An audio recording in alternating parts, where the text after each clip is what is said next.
नमस्ते पिताजी। रमेश, शहर से क्या कमा कर लाए हो? महंगाई बहुत बढ़ गई है और ऊपर से पेट्रोल के दाम भी, तो मैं ये।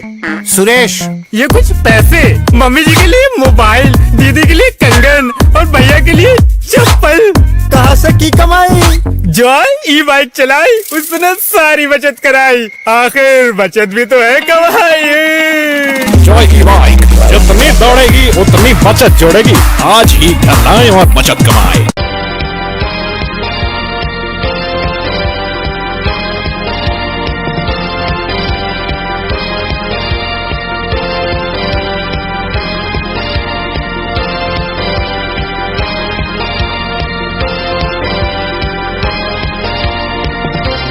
नमस्कार, मैं हूं संजय सरवरी और आप देख रहे हैं लकी डीसीएन न्यूज। खबरों की शुरुआत करने से पहले आइए एक नजर डालते हैं दिन भर की खास खबरों पर। बुंदेली जलवा महोत्सव के 13वें सीजन में पहुंचे राष्ट्रीय अंतर्राष्ट्रीय कलाकार, लगातार झूमने पर मजबूर नजर आए दर्शक।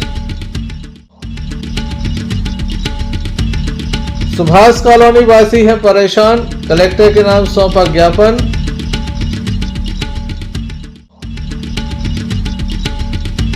दमों के प्राचार्यों को किया जा रहा है ब्लैकमेल, सौंपा गया ज्ञापन।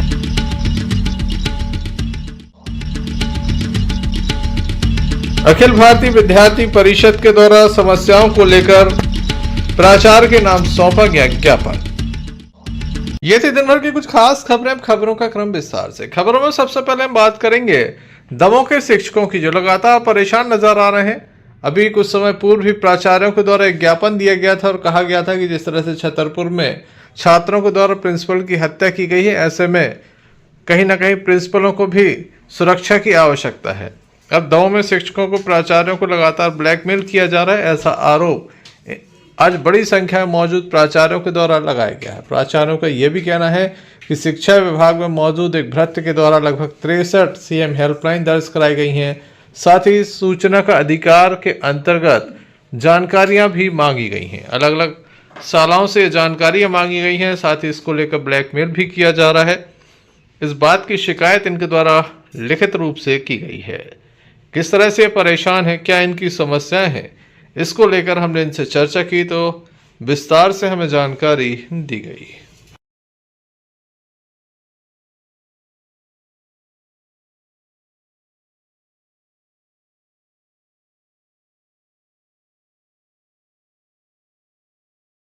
इस चीज को लेके आज आप लोगों ने ज्ञापन दिया है। दमोह जिले में कुछ लोगों ने सीएम हेल्पलाइन और सूचना अधिकार अधिनियम को अपना व्यवसाय बना लिया है। लोगों को ब्लैकमेल कर रहे हैं, अनावश्यक सूचना अधिकार लगा रहे हैं और इसमें शासकीय कर्मचारी भी लिप्त हैं। एक चपरासी है राजेंद्र अवस्थी, जो बिनती में कार्यरत है, वो हटा विकास खंड में, उसने 67 सीएम हेल्पलाइन, 15 सूचना के अधिकार एक साथ लेके आके लगाता है और अधिकारी भी इसका सपोर्ट कर रहे हैं। कुछ शिकायतें हम लोगों ने की हैं पहले, वो भी दबा के रखी गई। अब तो खुल के कह रहा है कि हमें 30,000 रुपये प्रति प्राचार्य से चाहिए। अनुरक्षण कार्य में धांधली हुई है। भाई अनुरक्षण कार्य में कहीं कमी रही होगी, लेकिन हर जगह थोड़ी धांधली हुई है। जिले को भी बदनाम कर रहा है। एक प्यून यदि इस तरीके की बात करेगा तो कैसे प्रशासनिक व्यवस्थाएं बनेगी? सर, ऐसे कितने प्राचार्य होंगे जिनके ऊपर ITI लगाए हैं? हटा में लगभग कितने लोग होंगे? हटा में मारूदाल में लगाई है, हटा में सभी प्राचार्य को लगाई है। विभागों में 63 सीएम हेल्पलाइन है आदरणीय इसकी, जिसकी सूची हमने अपने ज्ञापन में लगाकर उसको दी है उनको कि 7 विभागों की 63 सीएम हेल्पलाइन में, जिसमें पुलिस विभाग शामिल है, स्वास्थ्य विभाग शामिल है, शिक्षा विभाग शामिल है, यहाँ तक कि पुलिस विभाग की भी मैं भी सीएम हेल्पलाइन लगाकर वह अपने आवेदन दे चुका है। और इसके साथ ही अनावश्यक RTI लगाकर शासकीय कार्य में व्यवधान देते हुए शासकीय अधिकारियों के कार्य का समय का दुरुपयोग कर रहा है। कि जो बिंदी में प्यून है, उसने सीतानगर में सीएम हेल्पलाइन लगाई थी। रमेश साहू मेरा स्टूडेंट है, इससे अपने सीएम हेल्पलाइन का जवाब भी, सूचना अधिकार का हमने जवाब भी दिलवा दिया। जवाब देने के बाद इसने पत्र लिखा और हमसे चाह रहा था कि हम इससे पैसे दिलाएं, हमसे 30,000 रुपये इससे दिलवा दो तो हम उसे रफा दफा करा देंगे। हमने इसकी शिकायत भी की है। 20 तारीख को मैंने पत्र लिखा, 14 तारीख को पत्र आपने लिखा, उस पर कोई कार्रवाई नहीं हुई। हमने पत्र सब जगह दिया, आयुक्त महोदय को दिया, संभाग आयुक्त को दिया और यहाँ कलेक्टर महोदय को दिया, लेकिन इसके हर स्तर पर लोग बैठे हुए हैं तो दबा दिए जाते हैं पत्र, तो मजबूर होकर शिकायत करना पड़ता है। सर, जब आपने कलेक्टर साहब को दिया तो कलेक्टर साहब ने भी अभी तक कोई, कलेक्टर साहब के यहाँ क्या होता है कि जो पत्र आते हैं वो ADM मैडम मार्क कर देती हैं DO ऑफिस में, वो पत्र DO ऑफिस जाके दब गया, उससे कोई कार्रवाई नहीं है। जबकि गंभीर मसला है, मानसिक टेंशन में है प्राचार्य, अनावश्यक सीएम हेल्पलाइन लगाई जा रही है, इसी में फंसे रहेंगे हम लोग क्या? मारूताल हायर सेकेंडरी स्कूल में भी उसने 3 लाख से जो कार्य हुआ था, क्योंकि हम लोगों का उसमें कुछ नहीं है, सब जिला शिक्षा अधिकारी कार्यालय से हुआ था और पूर्व में SK मिश्रा जी ने करवाया था। उसके लिए उसने हमारे इधर भी लगाई है अनुरक्षण मत के 3 लाख। आपने जवाब दे दिया उसका? अभी आए नहीं सर, हमने लिख के सब उनको कार्यवाही के लिए दे दिया, लेकिन फोटो कॉपी लेने नहीं आए। और आदरणीय अनुरक्षण कार्य में जो स्वीकृति हुई है राशियों की, उसमें हम लोगों ने विधिमान्य जो ठेकेदार है पंजीकृत, उनके माध्यम से कार्य कराया है और इस राशि का भुगतान ट्रेजरी के माध्यम से उस ठेकेदार को हुआ है जो विधिमान पंजीकृत है PWD में। हमारा उसमें कोई रोल नहीं है, हमने कार्य का सिर्फ सुपरविजन किया हुआ है और जिसकी मॉनिटरिंग करके उस कार्य का सत्यापन भी सब इंजीनियर्स और अन्य अधिकारियों ने, जो भी वैध अधिकारी उन्होंने किया भी है। Sanjay Sarwaria, lucky DCN news, Damoh. Damoh जिले की सबसे बड़ी विधानसभा जवेरा से विधायक श्री धर्मेंद्र सिंह लोधी, जो कि मध्य प्रदेश सरकार में संस्कृति, पर्यटन, धार्मिक न्यास एवं धर्मस्व विभाग के मंत्री हैं, क्षेत्रवासियों की समस्या एवं कार्यकर्ताओं के साथ लगातार वह खड़े नजर आते हैं। जनपद जवेरा के ग्राम कुलूमर पहुंचे, जहां से उन्होंने सभी के साथ 3 किलोमीटर लंबी पथरीली दुर्गम घाटियों पर पैदल यात्रा निकाली। मध्य प्रदेश की 752 मीटर की द्वितीय सबसे ऊंची चोटी सद्भावना शिखर पहुंचे और पर्यटन की दृष्टि से होने वाले विभिन्न विकास कार्यों की समीक्षा की। मंत्री श्री लोधी ने कहा कि बहुत से लोग इस शिखर की जानकारी नहीं है, इसलिए यहाँ तक वे पहुँचे हैं। संपूर्ण क्षेत्र में लगातार वे पहुँच रहे हैं, विभिन्न धार्मिक स्थलों में भी पहुँच रहे हैं। हनुमान मंदिर में पहुंचकर उनके द्वारा भगवान के दर्शन किया गया। निर्वाचित मंडल अध्यक्षों का सम्मान भी किया गया। क्षेत्रवासियों की यहाँ पर मौजूदगी रही, साथ ही सहभोज का भी आयोजन किया गया। किस तरह से बृहद आयोजन किया गया, आइए हम आपको दिखाते हैं।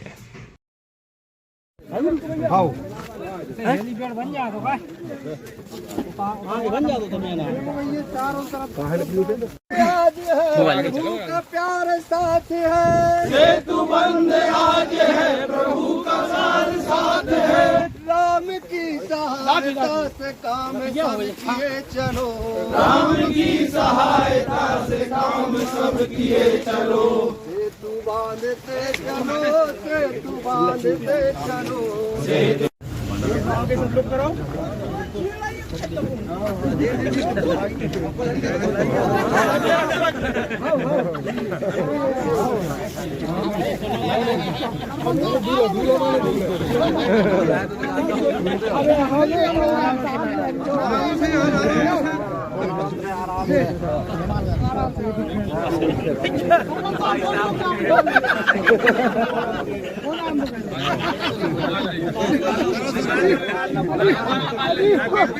कार्यकर्ता बंधुओं,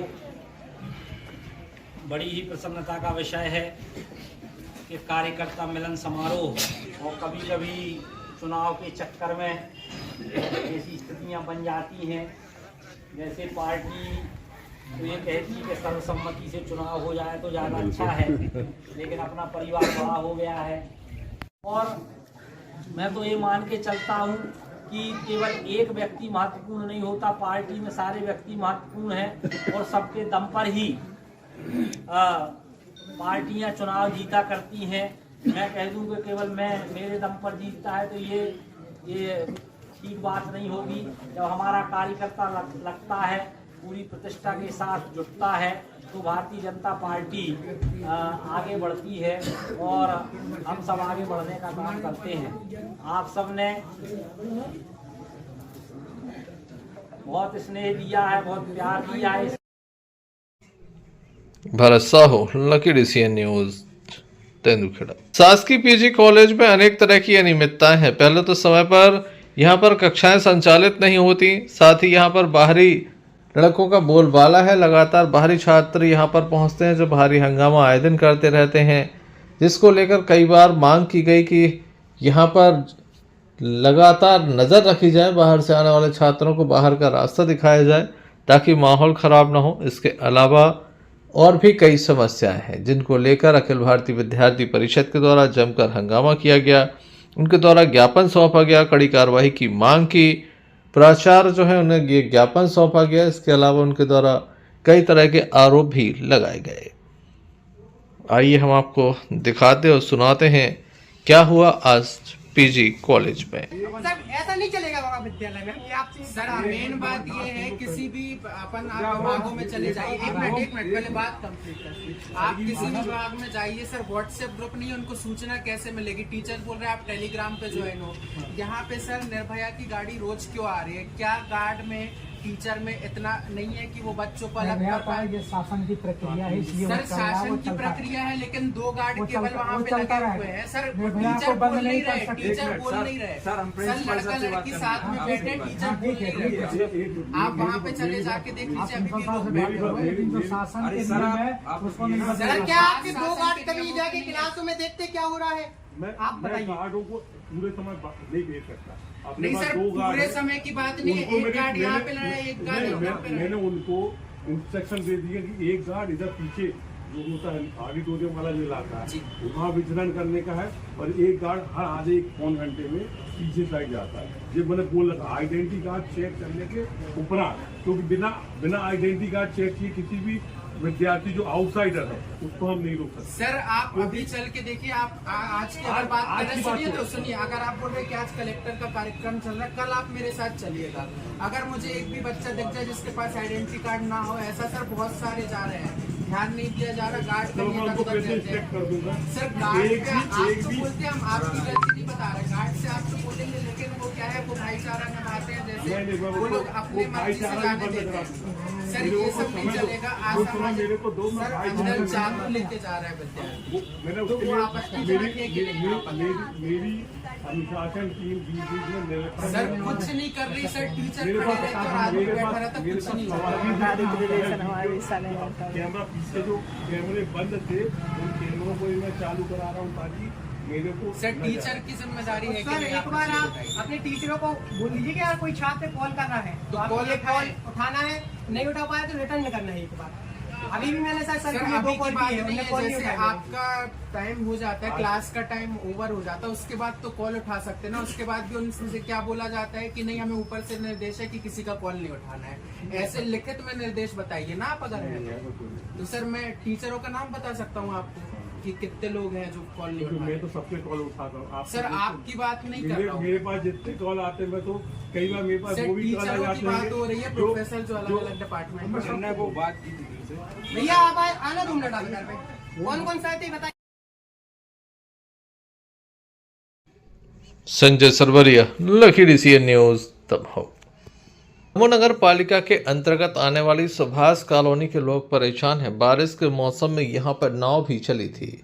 अधिकारी हरकत में आए थे। देर रात्रि से ही अधिकारी कर्मचारी मौके पर पहुंचे थे। किसी तरह से लोगों की जान बच पाई थी, लेकिन गश्ती का भारी नुकसान हुआ था। ये बात किसी से छुपी नहीं है। अंतर्राष्ट्रीय स्तर तक ये वीडियो पहुंचे थे। विभिन्न चैनल्स में खबर आई थी, पेपरों में भी आपने हेडलाइन देखी और पढ़ी होगी। यहाँ पर जब अधिकारी, नेता, कर्मचारी पहुंचे तो सभी ने आश्वासन दिया कि अब विकास की गंगा यहाँ बहेगी।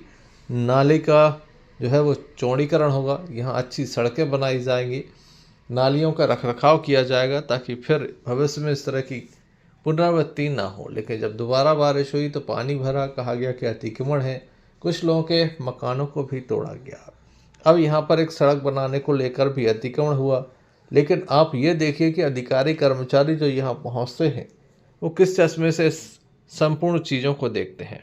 पहले तो यहाँ पर जो अतिक्रमण हुआ उसमें पक्षपात किया गया, ये आरोप हम आपको सुनाते हैं।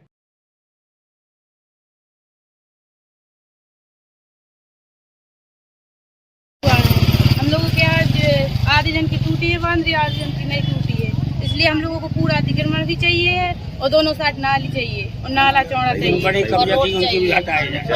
जिसके वो मकान हो चाहे कुछ नहीं हो।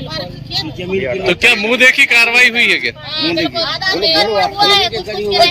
है नाप के उसका भी अतिक्रमण किया जाए, पूरा अतिक्रमण हुआ है, आधे में नहीं हटाया।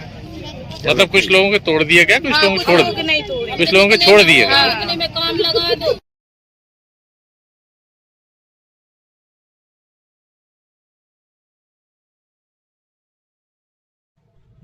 महिलाएं, पुरुष, तमाम लोग इसमें शामिल थे। अब ये आर पार की लड़ाई के गुण में है। पार्षद हों या फिर अधिकारी, कर्मचारी, नेता, तमाम तरह के आरोप इनके द्वारा लगाए जा रहे हैं। क्या कहा जा रहा है आप ही सुन लीजिए। हमारे मकान में 4 फुट पानी था और उस समय पे अगर बाल बच्चे जो छोटे छोटे रहे थे ना, अगर वे मकान से बाहर निकले तो पता नहीं चलता बाल बच्चे कहाँ गए, कहाँ बह गए। सत्य बात तो ये है। दूसरी बात ये है, जो लाइट रहती ना, रात के 2 बजे पानी गिरा, अपने अपने घर में सन्नाटी मची। अगर लाइट मोहल्ला में पानी में टच हो जाए तो पूरी मोहल्ला की तो होगा दुखी। मोहल्ले में अब तक 10 साल हो गए, उसमें ना तो किसी रोड का निर्माण हुआ है, ना ही नालियां हैं। सीवर लाइन पहले से जो बनी हुई थी वो पूरी क्षतिग्रस्त हो चुकी हैं। तमाम जितना सीवर लाइन का, बाथरूम का और किचन का पानी है वो रोडों में बह रहा है। जहां बच्चे क्रिकेट खेला करते थे उसमें आज भैंसें तैर रही हैं। ऐसी कंडीशन वहां हो गई है।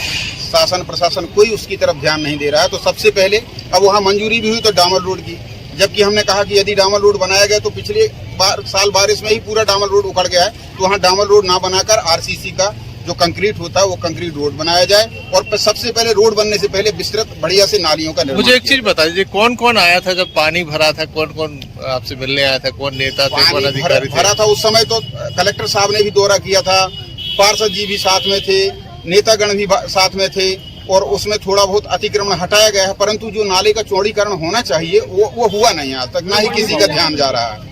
मतलब जितने लोग गए थे सबने आश्वासन दिया, काम किसी ने नहीं, काम अब तक कुछ नहीं हुआ।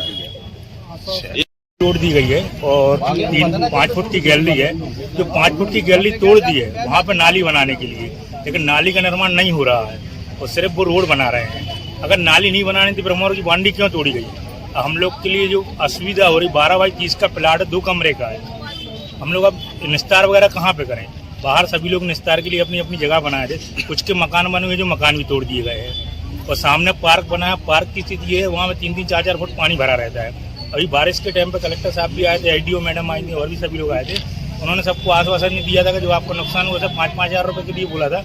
हम लोग के 2-2 बार फार्म भरे गए, लेकिन हम लोग को बस पैसा नहीं मिला मुआवजा वगैरह, और अदर जगह मिला हुआ है मुआवजा। 5,000 रुपये में हो का रहा है, और कुछ होना तो है नहीं, लेकिन मिल जाता तो संतुष्टि मिल, चलो वो भी नहीं दिया कोई दिक्कत नहीं है। लेकिन जो नाली का है, नाली का निर्माण तो कीजिए ना, उसका कभी नाली का निर्माण हुआ ही नहीं है भाई। 5 फुट की 12 फुट की जो रोड है, आपको वहाँ बस या ट्रक तो निकालना नहीं है, जो आप उसको 18 फुट चौड़ी कर रहे हो भाई। जितनी रोड है उतनी रोड बनाई, बाकी नाला बना दीजिए। 6 नंबर वार्ड नंबर 6 से हूँ, सिविल वार्ड नंबर। यहाँ पर इतना ज्यादा बारिश में दिक्कत हुई कि बहुत ज्यादा 6-6, 7-7 फीट पानी भरा, लेकिन अभी तक कोई भी नाले का काम नहीं हुआ है। और नालियाँ छोटी मोटी नालियाँ हैं और रास्ते सब बिगड़ी पड़ी हैं। पार्षद को कोई भी काम करने के लिए वो लोग कुछ तैयार नहीं, कभी आके नहीं देखते वो। और न नाले का निर्माण हुआ, न नालियों का निर्माण हुआ, न रास्ते का निर्माण हुआ। जब थोड़ी सा पानी गिरता है तो नालियां भरती हैं, सीधे घर में अंदर पानी घुस जाता है। नाला तो फिर बाद में आता है, नालियां ही से पानी नहीं निकलता है तो नाले का निर्माण ही नहीं हुआ। मैडम बहुत अच्छे आश्वासन मिले थे आप लोगों को कि यहाँ पर ये विकास कार्य होगा, कोई काम नहीं हुआ है। कोई शासन ने कोई भी अपनी तरफ से कोई कुछ नहीं किया है हमारे लिए, न रास्ते बने हैं न नालियां बनी। Sanjay Sarwaria, lucky DCN news, Damoh. Bundeli जलवा महोत्सव का आयोजन दमोह के स्थानीय मानस भवन में किया गया। अस्पताल चौक स्थित मानस भवन में इसका आयोजन किया गया, भव्य आयोजन किया गया। अंतर्राष्ट्रीय कलाकारों ने दमोह के मंच पर अपनी प्रतिभाओं का प्रदर्शन किया। दर्शक मंत्रमुग्ध नजर आए, झूमते और नाचते नजर आए।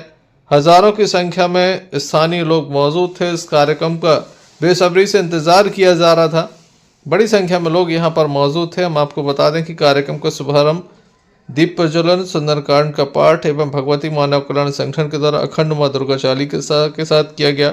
कार्यक्रम में दमोह सांसद राहुल सिंह, मध्य प्रदेश सरकार के संस्कृति मंत्री धर्मेंद्र सिंह लोधी, पशुपालन मंत्री लखन पटेल, दमोह पुलिस अधीक्षक सुतकीर्ति सोमवंशी, जिला पंचायत अध्यक्ष प्रतिनिधि गौरव पटेल, जिला पंचायत उपाध्यक्ष श्रीमती मंजू देवलिया के साथ जनपद अध्यक्ष प्रीति कमल ठाकुर, दमोह सांसद प्रतिनिधि रहे नरेंद्र बजाज, आलोक असाटी, पूर्व नगर पालिका अध्यक्ष श्रीमती मालती असाटी, सुधीर गुप्ता, रोहित गुप्ता, जिला जनसंपर्क अधिकारी श्री कुरैशी के साथ बड़ी संख्या में समाज सेवी एवं स्थानीय लोग मौजूद रहे।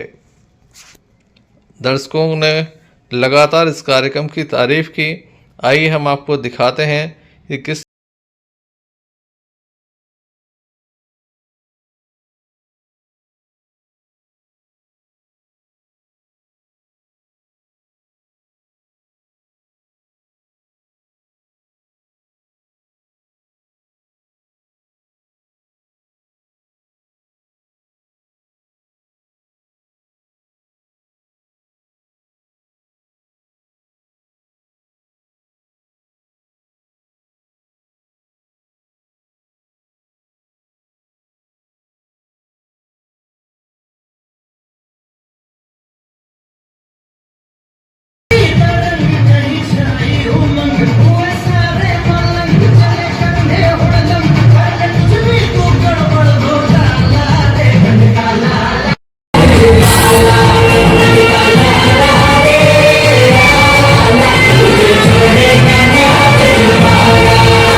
कार्यक्रम के द्वितीय चरण में उपस्थित अतिथियों के द्वारा अपनी बात को रखा गया और कार्यक्रम की जमकर सराहना की।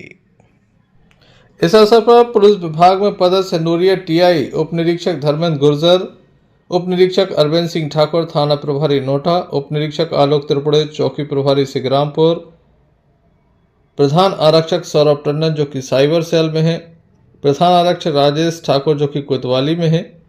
इसके साथ ही दमोह देहात थाने से आरक्षक 133 रूपेश यादव, पुलिस विभाग में प्रधान आरक्षक पवन शुक्ला, शिकायत शाखा पुलिस अधीक्षक कार्यालय दमोह, आरक्षक 231 दीपेश शुक्ला, थाना दमोह देहात, प्रधान आरक्षक 178 हेमंत अवस्थी, थाना कोतवाली, इन्हें विशेष रूप से सम्मानित किया गया। मंच के माध्यम से इन्हें सम्मानित किया गया।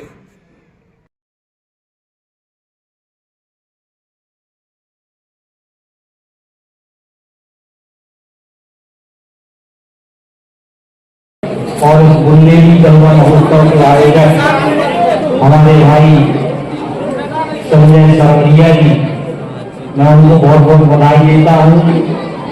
बहुत अच्छा कार्यक्रम उन्होंने आयोजित किया और वास्तव में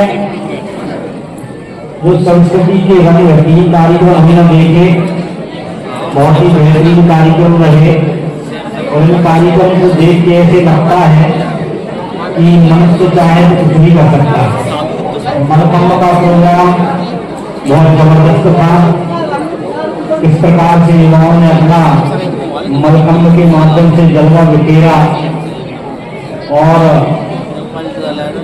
और भी जो सारे नृत्य हुए, कहीं ना कहीं जो हमारी भारतीय संस्कृति को प्रकट करने वाले नृत्य हैं, सभी को मैं बहुत बहुत बधाई देता हूँ।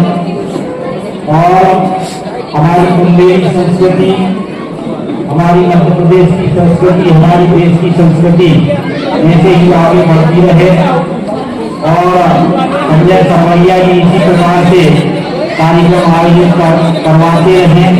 आपको मैं बहुत बहुत बधाई देता हूँ और निश्चित रूप से अगली बार अगर आप संस्कृति मंत्रालय से सहयोग मांगेंगे तो मैं बिना मांगे आपको सहयोग दूंगा। और आप सबका बहुत बहुत धन्यवाद। भारत माता की जय। और ये उनका लगातार 13वां वर्ष। मैं कई कार्यक्रमों में गया, कई बार आया, बहुत अच्छा आयोजन होता है और आनंद भी आ रहा था। अब देख हम लोग ने 2-3 कार्यक्रम देखे, वास्तव में कला दिखती है, लोगों के पास जो टैलेंट है वो दिखाने का अवसर मिलता है। मैं एक बार अच्छी बात पीछे से मुझे बताई, किसी से सहयोग लिए बिना करते हैं, ये बहुत अच्छी बात है। उनको एक बार जोरदार ताली बजा के उनका अभिनंदन करें। मेरी ओर से बहुत बहुत शुभकामनाएं, बहुत बहुत बधाई। संजय भैया हमारे बहुत पुराने सहयोगी हैं, साथी हैं और निरंतर संजय भैया हर वर्ष बुंदेली जलवा महोत्सव के माध्यम से स्थानीय प्रतिभाओं को भी मौका देते हैं और बाहर से भी, मुंबई से, चंडीगढ़ से, दिल्ली से, अलग अलग शहरों से अलग अलग प्रतिभाओं को यहाँ बुलाते हैं और उनको मंच देते हैं। उसके लिए मैं आपको बधाई और साधुवाद देता हूँ। और सबसे अच्छी बात ये है कि बिना सहयोग के केवल हम लोगों की उपस्थिति ही आपके लिए हम लोगों का सहयोग रहता है। तो प्रभु से प्रार्थना करूंगा कि इस क्रम की निरंतरता बनी रहे और हर वर्ष हम लोग यहाँ आते रहे। और धर्मेंद्र भैया ने जो बात कही है इसकी गवाह हम हैं और यदि अगली बार उभरेंगे तो हम और लखन भैया दोनों उनको पकड़ेंगे। एक बार सभी को बहुत बहुत शुभकामनाएं। संजय भैया को बहुत बहुत साधुवाद। बुंदेली महोत्सव के जो हमारे आयोजक हैं, कन्वीनर हैं संजय जी, आप सभी लोगों को यहाँ पे मौजूद हैं, आपकी पूरी टीम के सभी लोगों को बहुत सारी बधाई। बुंदेली जो जमीन है उसकी खादी, उसकी संस्कृति को बचाए रखने के लिए आपका जो प्रयास 13 वर्ष से चला आ रहा है, उसकी जितनी प्रशंसा की जाए उतनी कम है। इस प्रकार के आयोजन न सिर्फ जो लोकल कलाकार होते हैं उनको एक मंच देते हैं, बल्कि जो नई पीढ़ी आ रही है सोशल मीडिया या इंटरनेट बाकी चीजों के माध्यम से अपनी बुंदेली जलवा महोत्सव का आयोजन पिछले 13 वर्षों से किया जा रहा है। मेरा ये प्रयास रहता है कि बुंदेलखंड की जो प्रतिभाएं हैं, जो गांव में छुपी हैं या शहरों तक सीमित हैं, उनको मंच प्रदान करें। पिछले 13 वर्षों से 2011 से हमने ये शुरुआत की थी। MP आइडल से शुरुआत हुई थी, मध्य प्रदेश से शुरुआत की थी और आज अंतर्राष्ट्रीय स्तर पर बुंदेली जलवा महोत्सव का नाम है। आपने देखा कि अंतर्राष्ट्रीय कलाकारों ने जब यहाँ पर एक से बढ़कर एक प्रस्तुतियाँ दी तो सभी ने उनकी तारीफ की। यहाँ तक कि जो संस्कृति मंत्री हैं उन्होंने ये कहा कि मैं अगली बार से संस्कृति मंत्रालय से इस तरह के आयोजन कराना चाहूँगा, इस कार्यक्रम को कराना चाहूँगा। तो निश्चित रूप से मेरे लिए काफ़ी बड़ी बात है कि माननीय मंत्री जी ने काफ़ी अप्रिशिएट किया। और इसके अलावा जो माननीय जो पशुपालन मंत्री थे उन्होंने खुल के तारीफ की और कहा कि मैं पिछले अनेक वर्षों से जुड़ा हूँ और लगातार ये तहसील ग्राउंड पर होता था। कुछ ऐसे कारण रहे जिसके चलते ये जो आयोजन है वो मानस भवन में हुआ। हालांकि यहाँ पर क्राउड ज़्यादा था, नहीं बन पाया, जिससे मैं क्षमा चाहता हूँ जिनको भी परेशानी हुई। लेकिन मेरा आपसे वादा है कि अगली बार ये जो आयोजन है वो दमोह के तहसील ग्राउंड पर ही होगा, निर्धारित तिथियों में होगा। इस बार ठंड अधिक थी, इसके चलते मैं दमोह के लोगों को दर्द देना नहीं चाहता था, क्योंकि छोटे छोटे बच्चे आते ठंड में परेशान होते, इसलिए यहाँ पर किया है। आप सभी का स्नेह आशीर्वाद इसी तरह से बना रहे। मेरे लिए दमोह की जनता मेरी भगवान है, मेरी सीताराम है, उनकी कृपा मेरे ऊपर बनी हुई है, जिससे ये चल रहा। ना मैंने कल कुछ किया था, ना मैं आज कुछ कर सकता हूँ। आप देख सकते हैं कि मेरे रोंगटे खड़े हो गए। सीताराम की कृपा है और उन्हीं के दम से ये सब कुछ चल रहा है। वो जब तक चलाते रहेंगे तब तक चलता रहेगा। और आप लोगों ने जिस तरह से सहयोग किया खुले दिल से, मैं सभी का धन्यवाद करता हूँ कि आप लोगों ने अपने हृदय में मुझे इतना प्रेम दिया कि खुल के समर्थन करते हैं, खुल के प्रयास दर्शाते हैं। और आज बड़े कार्यक्रम में आप सभी ने सहयोग किया, दमोह की जनता ने सहयोग किया। सभी के हृदय से बार बार धन्यवाद सभी को। यहाँ पर मौजूद लोगों की तालियों की गड़गड़ाहट बता रही थी कि किस तरह से लोगों को ये कार्यक्रम जो है वो पसंद आ रहा है। बड़ी संख्या में यहाँ पर कलाकार मौजूद थे। मलखम्ब का प्रदर्शन हुआ। अनहद कला केंद्र दमोह के जो कलाकार थे उनके द्वारा प्रदर्शन किया गया। रूनक विद्यालय के बच्चों के द्वारा एक साथ कई वाद्य यंत्र बजाए गए। इसके अलावा हटाके से आए कलाकारों के द्वारा सभी को झूमने पर मजबूर कर दिया, जो प्रथम रहे। इसके अलावा आयुष गुप्ता जो कि दमोह के हैं वह सेकंड रहे। इसके अलावा गुरुनानक स्कूल के जो वाद्य यंत्र की जो प्रस्तुति थी वह तीसरे नंबर पर रही है। सभी कलाकारों को यहाँ से सम्मान किया गया। शील्ड एवं 11,000 रुपये की नगद राशि प्रथम पुरस्कार विजेता भावना अमित चौधरी को प्रदान की गई। इसके अलावा सेकंड प्राइज जो है वो आयुष गुप्ता को मिला। तीसरा प्राइज जो है वो गुरुनानक स्कूल के छात्रों के द्वारा जीता गया। सभी को शुभकामनाएं दी गई। बहुत अच्छा लग रहा है कि हम यहाँ पे फर्स्ट प्राइज पाके बहुत दिल से धन्यवाद करना चाहते हैं। हम लोग आए थे हटा से और यहाँ पर बहुत अच्छा लग रहा है। यहाँ पर कल्याणी दीदी ने हम लोग को कल्याणी दीदी ने हमारा बहुत सपोर्ट किया। तो सागर जिले के गड़ाकोटा के शासकीय कन्या उच्चतर माध्यमिक विद्यालय में आज पूर्व मंत्री व क्षेत्रीय विधायक गोपाल भार्गव ने पहुंचकर स्कूली छात्र छात्राओं को 144 निःशुल्क साइकिलों का वितरण किया। सर्वप्रथम पूर्व मंत्री क्षेत्रीय विधायक पंडित गोपाल भार्गव एवं नगर पालिका अध्यक्ष प्रतिनिधि मनोज तिवारी, पूर्व नगर पालिका अध्यक्ष प्रतिनिधि दिनेश लहरिया, जनपद अध्यक्ष प्रतिनिधि सुरेश कपस्या ने मां सरस्वती की पूजा अर्चना की गई। इसके बाद कार्यक्रम का शुभारंभ हुआ। छात्र छात्राओं के द्वारा रंगारंग कार्यक्रम प्रस्तुत किए गए। श्री भार्गव ने भी मन से अपनी बात रखी। इस कार्यक्रम में जिला पंचायत सदस्य संतोष पटेल, उपाध्यक्ष हरिनारायण पटेल, पूर्व मंडल अध्यक्ष बसंत यादव, पार्षद नीलेश दुबे, देवेंद्र यादव, राजेश यादव सहित स्टाफ की मौजूदगी देखी गई। गड़ाकोटा से यूनिस खान की रिपोर्ट।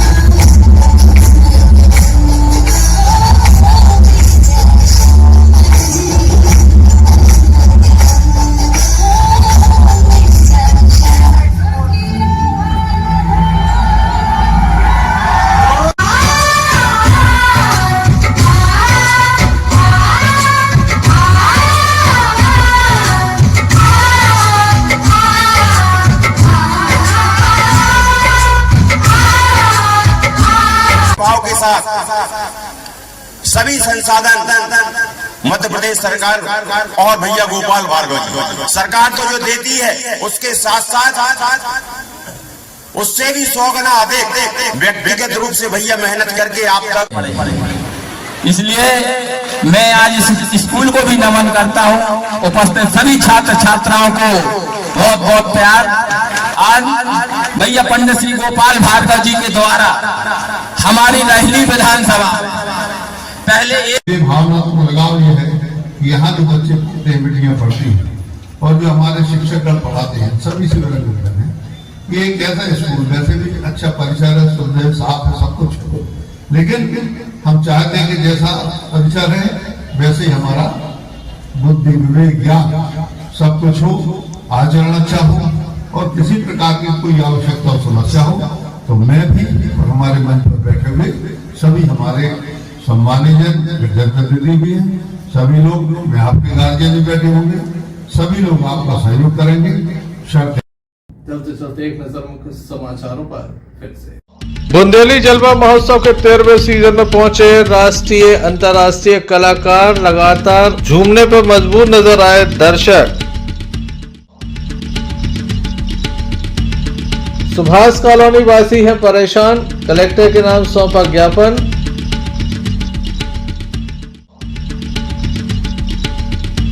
दमों के प्राचार्यों को किया जा रहा है ब्लैकमेल, सौंपा गया ज्ञापन।